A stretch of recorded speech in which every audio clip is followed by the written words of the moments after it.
Next important topic हमारे पास आता है वॉन वेबर रेशो। तो वॉन वेबर रेशो हमारे पास क्या हो गया कि इस रेशो के अकॉर्डिंग हम यहाँ पे प्रेसिपिटेशन की रेट को थोड़ा सा कम करेंगे, कंट्रोल कंडीशन में करेंगे हमारे पास, ताकि हमारे पास जो भी प्योर सब्सटेंस है वो प्योर फॉर्म में हमारे पास मिल सके। तो इसके अंदर हम क्या करें, तो this require the addition of the precipitating agent solution to the sample solution. Upon addition of the first drop of the precipitating agent, super saturation occurs. तो जैसा कि हमने सीखा है कि जब भी हमें प्रेसिपिटेट बनाना होता है या क्रिस्टल फॉर्म बनानी होती है, तो हम पहले सेचुरेशन से ऊपर की कंडीशन पे जाते हैं, और सुपर सेचुरेशन कंडीशन हमारे पास अगर वापस रिवर्स आके आती है, तो उसकी वजह से हमारे पास क्या होता है कि प्रेसिपिटेट फॉर्मेशन हो जाता है। या तो क्रिस्टल फॉर्म में हो जाएगा या फिर हमारे पास किसी पार्टिकल फॉर्म में यहाँ पे मॉलिक्यूल्स हमारे पास प्रेसिपिटेट होकर नीचे सेटल डाउन होने लग जाते हैं, जिसके अंदर हमारे पास क्या हो रहा है, and then the nucleation start to occur where every few molecules of the precipitate aggregate together and forming a nucleus, जिसके अंदर हमारे पास क्या हो रहा है, एक न्यूक्लिएशन हो रहा है, और जो हमारे पास जो प्रेसिपिटेट बन रहा है या तो क्रिस्टल फॉर्म में बन रहा है या पार्टिकल फॉर्म में बन रहा है या एग्रीगेट फॉर्म में बन रहा है, वो सब हमारे पास फॉर्म होने लग जाते हैं और एक प्रेसिपिटेशन स्टार्ट हो जाता है। At this point addition of the extra precipitating agent will either form the new nuclei and will build up a existing nuclei to give a precipitate। तो इस पॉइंट पे हमारे पास क्या हो रहा है कि एक्स्ट्रा प्रेसिपिटेटिंग एजेंट भी हमारे पास, तो हमारे पास addition of the extra precipitating agent will either form the new nucleus. जो प्रेसिपिटेटिंग एजेंट जो हमने पहले डाला उसने अपने आप में प्रेसिपिटेटेड एजेंट के अकॉर्डिंग पार्टिकल बना लिए न्यूक्लियस, फिर थोड़ी टाइम पीरियड पे फिर हमने प्रेसिपिटेटिंग एजेंट डाला, उसने भी अपने न्यूक्लियस बना दिए। तो यहाँ पे हमारे पास क्या हो रहा है, एक प्रेसिपिटेशन का फॉर्मेशन स्टार्ट हो रहा है, existing nucleus deposition, existing nucleus deposition, that can be predicted by the von Weyand ratio, where according to this relation the particle size is inversely proportional to a quantity called the relative supersaturation। तो यहाँ पे हम क्या कह रहे हैं, जो किसके रेसिप्रोकल है, जो पार्टिकल साइज से मतलब हमारे पास क्या हो रहा है, जो न्यूक्लियस का उसके अंदर फॉर्मेशन हो रहा है उसके साइज की हम बात कर रहे हैं। अब inversely proportional to a quantity, तो क्वांटिटी किसकी, जो हम उसके अंदर डाल रहे हैं जिसकी वजह से प्रेसिपिटेट बन रहा है, तो प्रेसिपिटेटिंग एजेंट जो रिएजेंट रिएक्ट करेंगे और न्यूक्लियस बनाएंगे, ठीक है, तो उनकी क्वांटिटी अगर हमारे पास कम है, ठीक है, तो पार्टिकल साइज हमारे पास क्या हो गया, बड़ा हो गया। जादू हो रहा है ये तो, ठीक है। क्या कह रहे हैं कि जब हम प्रेसिपिटेटिंग एजेंट हमारे पास उसकी क्वांटिटी हमारे पास कम है, तो पार्टिकल साइज बड़ा हो रहा है, ठीक है। तो यहाँ पे कंडीशन क्या हो रही है हमारे पास, जो सुपर सॉल्यूशन कंडीशन आ रही है वो हमारे पास डिले हो रही है। क्या कह रहा हूँ मैं, सुपर सेचुरेशन कंडीशन जब हम प्रेसिपिटेटिंग एजेंट को धीरे धीरे डालेंगे तो वो कंडीशन थोड़ी डिले हो रही है।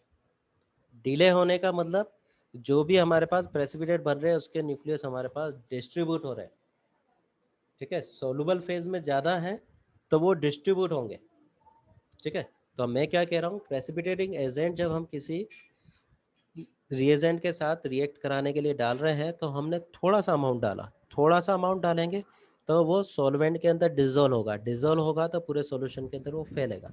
तो फैलेगा तो उसकी वजह से जो पार्टिकल बनेंगे वो पार्टिकल क्या होंगे, छोटे होंगे। अगर क्यों, क्योंकि वो डिस्पर्स हो गया। अगर मैं कहता कि प्रेसिपिटेटिंग एजेंट मैंने ज़्यादा डाल दिया तो फिर क्या होगा, पार्टिकल बड़े बन जाएंगे, ठीक है। तो यहाँ पे अपने ये इन्वर्सली हो गया, तो मैंने क्या कहा कि क्वांटिटी अपने पास अगर ज़्यादा है तो पार्टिकल हमारे पास छोटे हो रहे हैं, ठीक है। तो इसको हम ऐसे समझे न्यूक्लियस के अकॉर्डिंग। देखो इधर एक और बात समझो, मैंने धीरे धीरे थोड़ा सा प्रेसिपिटेटिंग एजेंट डाला, वो पूरा उसके अंदर रिजॉल्व हो गया तो डिस्पर्स होकर न्यूक्लियस उसके अंदर बने, ठीक है। अगर मैं उसको शेकिंग नहीं कर रहा हूँ, डिस्पर्जन उसके अंदर नहीं हो रहा है, तो क्या हो रहा है, उस टाइम पे क्वांटिटी ज़्यादा हो गई, प्रैक्टिकल हमारे पास बड़े बन रहे हैं। क्लियर।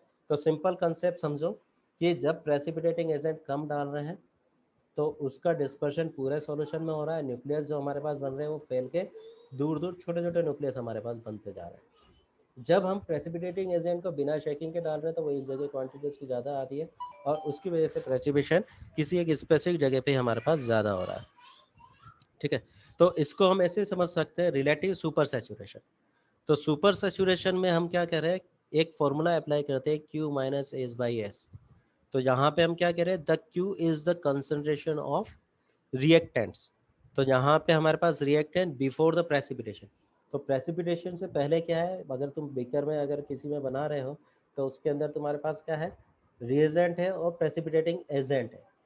तो उसकी कंसंट्रेशन जो वो रिएक्शन कर रहे हैं उससे पहले क्या है, S is the solubility of the precipitate in the medium from which it is being precipitated। दूसरी कंसेप्ट हम क्या कह रहे हैं, जिस मीडियम के अंदर हमारे पास प्रेसिपिटेटिंग एजेंट आ रहा है उसके अंदर वो ज़्यादा डिजोल्व होना चाहिए, उसकी सोलबिलिटी ज़्यादा होनी चाहिए। तो उसको हम किससे रिप्रेजेंट कर रहे हैं, एस। एस क्या है हमारे पास, सोलबिलिटी। किसकी सोलबिलिटी, प्रेसिपिटेटिंग एजेंट और रीएजेंट वो किसके अंदर डिजोल्व हो रहे हैं, जो हमने सॉल्वेंट सिस्टम वहाँ पे यूज़ लिया है उसके अंदर। तो उसके अंदर उसकी सोलबिलिटी की बात कर रहे हैं। Therefore in order to get the particle growth instead of further nucleation we need to make the relative supersaturation ratio as well as possible।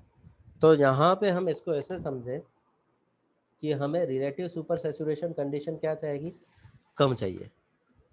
Relative super saturation condition कम होने का मतलब हम क्या कह रहे हैं कि हम धीरे धीरे प्रेसिपिटेट बना रहे हैं। तो प्योर फॉर्म में हमारे पास जो मॉलिक्यूल है वो सारे मॉलिक्यूल उसके अंदर अलेक्ट होके आ जाएंगे। क्लियर। तो इस कंसेप्ट में हमें क्यू की वैल्यू कम रखनी पड़ेगी और एस की वैल्यू को हमें ज़्यादा रखना पड़ेगा। तो ऊपर वाला डिफरेंट है जो क्यू एस वाला जो रिलेटिव सुपर सैचुरेशन, तो ये वैल्यू कम होगी तो ओवरऑल हमारे पास रिलेटिव सुपर सैचुरेशन कम हो जाएगा। तो कैसे हो जाएगा, इसको कैसे कंट्रोल करेंगे, तो इसको वापस समझो। The optimum condition for the precipitation which make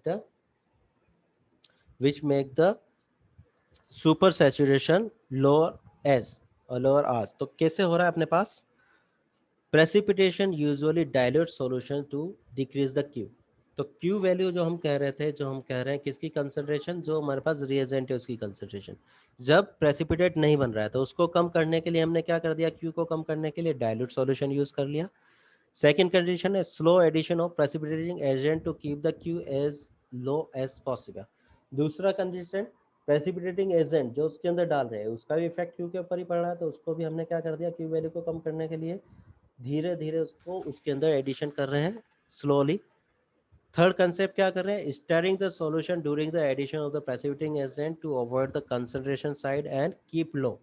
दूसरा हम उसके अंदर स्टेयर कर रहे हैं, जैसे हम डाल रहे हैं तो पार्टिकल डिस्पर्स हो रहे हैं, जो रिएक्ट करके प्रेसिपिटेट बनाने वाले हैं वो दूर दूर जा रहे हैं। तो